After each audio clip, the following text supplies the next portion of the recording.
In this episode, we examine the myth of rural innocence and urban guilt, the story that fuels so many so-called intentional community projects popping up across more rural American landscapes. This one hits close to home. Literally, it's happening on McDaniel Road on the edges of my old stomping grounds of western North Carolina. Developers call it an intentional tiny home community.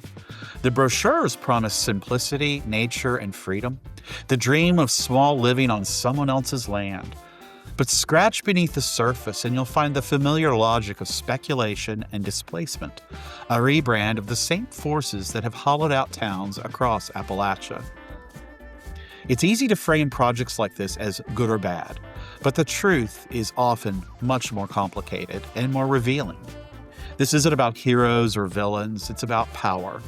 About who gets to define words like affordable, inclusive, or intentional, and how those words get weaponized across the tiny home industry to sell simplicity at a premium, often to people who will never actually live or work in the communities these projects reshape. I'm Douglas Stewart McDaniel, and this is Citizen One, exploring our urban future, an Urban Next original podcast series.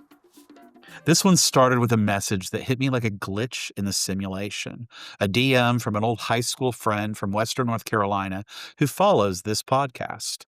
Hey, Doug, what's your take on tiny home communities in rural areas? It's a new project on McDaniel Road, and they're trying to drop one right behind my house. Of course, it's McDaniel Road, Rutherford County, North Carolina, just up the road from Lake Lure, so hard hit by Hurricane Helene. I could almost hear the universe laughing from my apartment in Barcelona. What were the odds that a development fight with my own name attached would drag me back into Appalachian rabbit holes of land use planning, belonging, and the question of who stays and who ultimately benefits? My friend's message encouraged me to pause, to think through my old mountain stomping grounds, county zoning maps, housing reports, and international case studies. It wasn't just about a few acres outside Lake Lure. It was about how rural America is being overwritten once again into someone else's vision of utopia, but only for those with enough means. Why does the dream of rural simplicity keep turning into someone else's upscale development plan? That's Western North Carolina and Pacific Palisades and Altadena, and countless other communities battered by climate pressure and overrun by speculators, beautiful, bruised, and perpetually in play. After years of hurricanes, wildfires, and floods, roads rebuilt and washed out again, people are still trying to figure out what recovery even means. My old classmate wasn't asking about design theory, she was asking about home and about the very definition of neighbor, about what happens when the phrase intentional community gets stapled to another sales brochure. The short answer is anything but simple.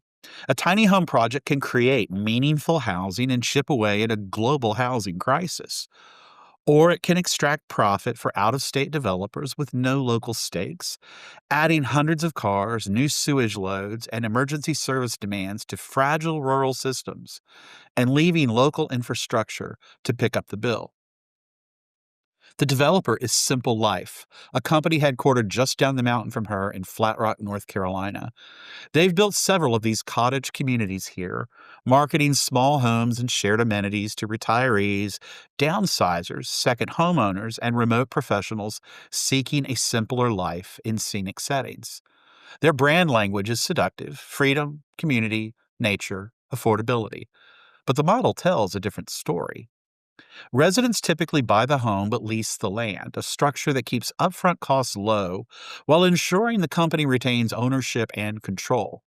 It's a postmodern, high-end trailer park with better branding.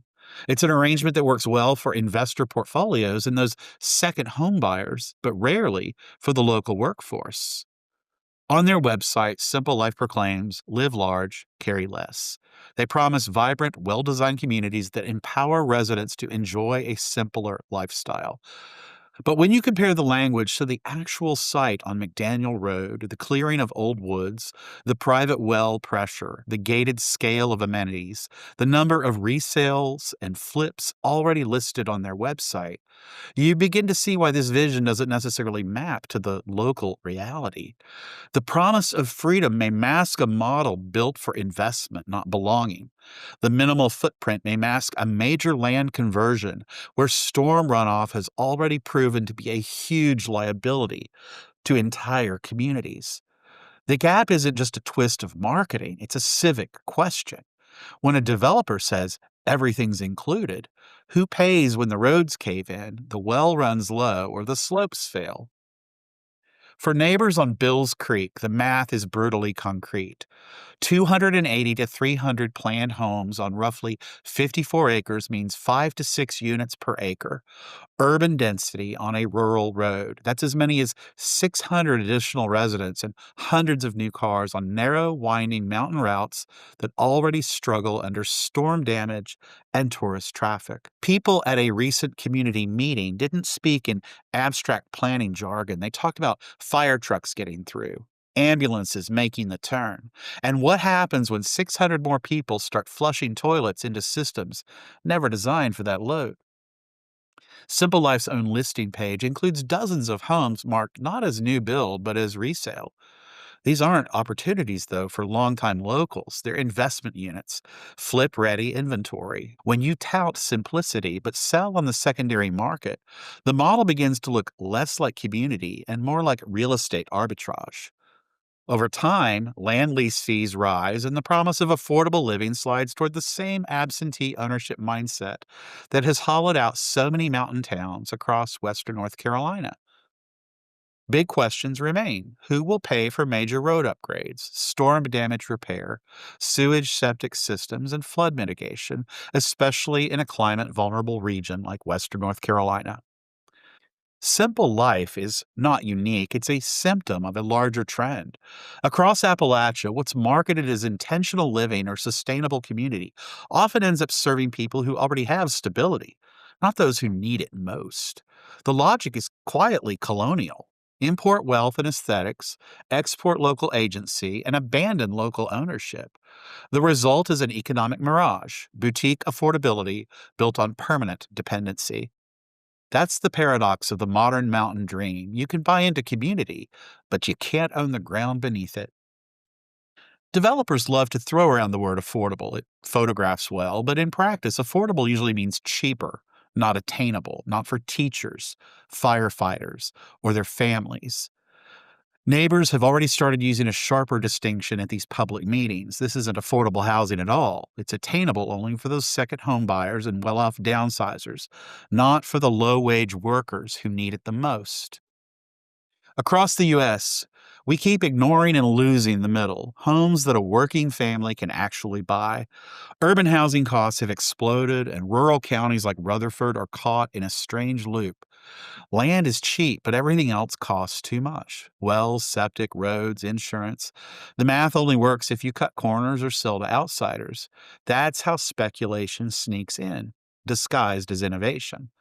That's how tiny homes became the latest loophole. They slip under zoning radar, promise eco minimalism, and when packaged for Airbnb, yield vacation rental profits that would make a coal baron blush. I've seen both versions of this movie, and there are two roads into and out of these woods. In Austin, Texas, Community First Village took 51 acres on the edge of town and turned it into something really radical. A permanent neighborhood for people once homeless, built from microhomes and RVs wrapped in social support and shared purpose. The rent is low, the ownership stable, and the sense of dignity high. In Oregon, Square One villages built tiny home co ops where residents share equity and decisions.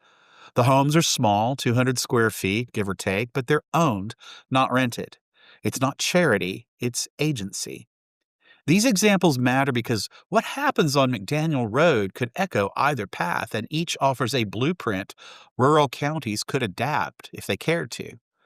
Now compare these important and meaningful benchmarks to what's spreading across rural America under the same banner Speculative eco-villages where each unit becomes a short-term rental, the land held by an LLC registered 3 states away. The houses might be tiny, but the ambition is gigantic.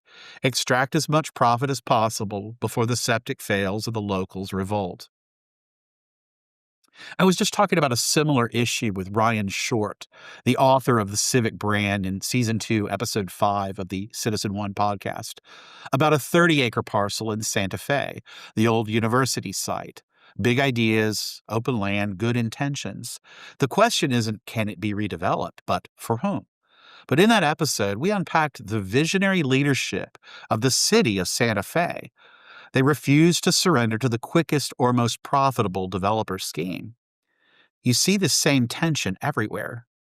In New Zealand, the courts had to step in and declare that tiny houses are still houses, subject to the same environmental rules as any dwelling. It was a way of saying you don't escape responsibility just because you downsized. In the Scottish Highlands, eco cabins are pricing out the very crofters they're meant to honor. And on Lopez Island in Washington, a community land trust quietly builds small, net zero cottages for teachers and carpenters. No press releases, just permanence. The pattern is simple. When land stays local and ownership cooperative, the experiment can work. When it's speculative and marketed to outsiders, it rots from within. The same logic applies to the Alps, the Scottish Highlands, and the Catalan Costa Brava where I live now. Anywhere beauty is commodified, and ownership without stewardship is just extraction. When you pull the curtain back on the hills around the Lake Lure area, you find quiet beauty and brittle infrastructure both. After the monster storm of Hurricane Helene in September 2024, that idol cracked open. Rain-soaked gullies turned into rivers, roads collapsed as the dam at Lake Lure overtopped, sediment piling up in fields, and the soil itself started behaving badly. Hurricane Helene caused more than $4 billion in regional damage and displaced thousands across the Blue Ridge. And yet, in the marketing push for new, tiny home communities with scenic views, those facts get glossed over. Because if you drop a high-density cluster of vacation rentals in a landscape like that, steep slopes, weakened soils, overloaded infrastructure, you are not solving a housing problem. You're outsourcing risk. Think about the soils in those ridges. A soil strike team from North Carolina State Extension found that farmland in western North Carolina was cloaked in sand, silt, and toxic sediment after Helene.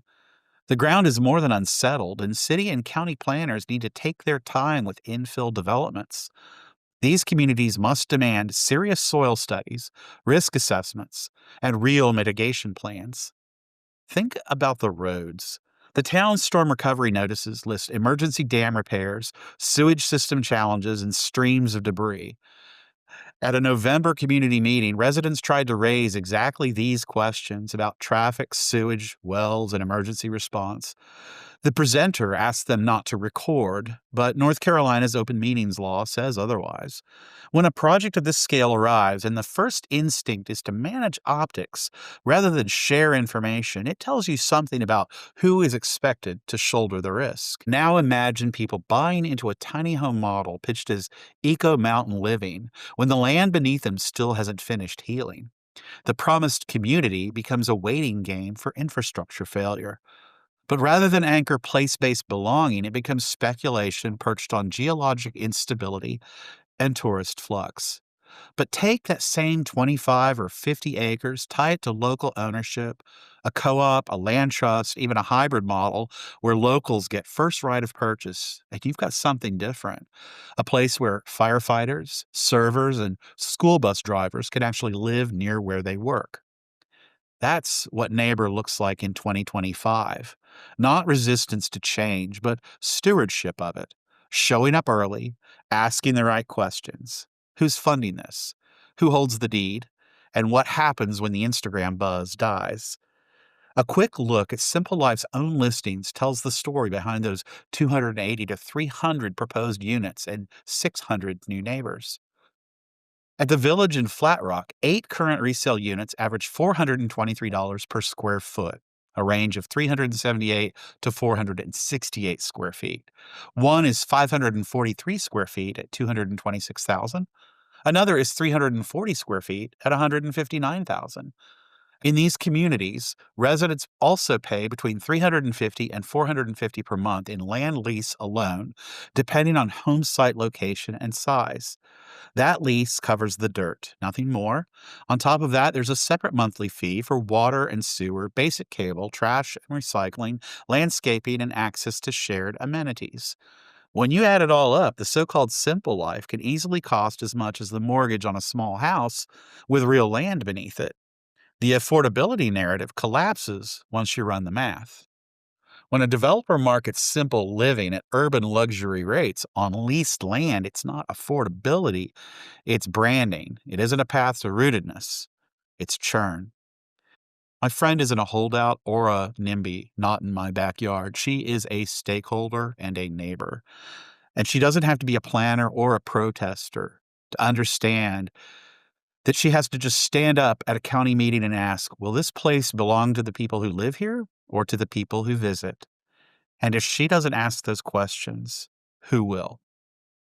In the broader context, the housing crisis isn't an urban problem or a rural one. It's a national and an international one. Cities ran out of space, suburbs ran out of soul, and now rural areas are being asked to absorb both the overflow and the fantasy. We need a new compact, a rural modernism with a conscience, build small but forever, keep ownership local, link affordability to income, not marketing, and make infrastructure civic, not optional, and design for topography, not against it. The dream isn't minimalist living, it's durable belonging. I'd mentioned I'd come to see the site next time I'm in North Carolina. I don't get back there much, but maybe we'll walk McDaniel Road together, see if the land feels like it's being invited into the future or conscripted into it. Because that's the test every community faces now, from Santa Fe to the Blue Ridge to the Costa Brava. Are we building homes or just inventory? Are we making neighbors or customers? Tiny homes aren't a panacea, but they might be the question that finally gets us talking about what affordability, ownership, and being a good neighbor really mean. This is a moral cartography of rural America and a map of what happens when belonging becomes a brand. Thanks for joining me today. I'm your host, Douglas Stewart McDaniel, and this is Citizen One, exploring our urban future and Urban Next original podcast series. Also, just an extra note that my debut novel, Ghost Emperor, Volume 1 in the Ashes of Empire saga, is now available on Premium Pulp Fiction. There's links all over the place and in my bio and on my website, citizenone.world. You can pick it up on Kindle or paperback, and the audiobook is coming soon. Can't wait to share it with you. Thanks for joining. We'll see you soon.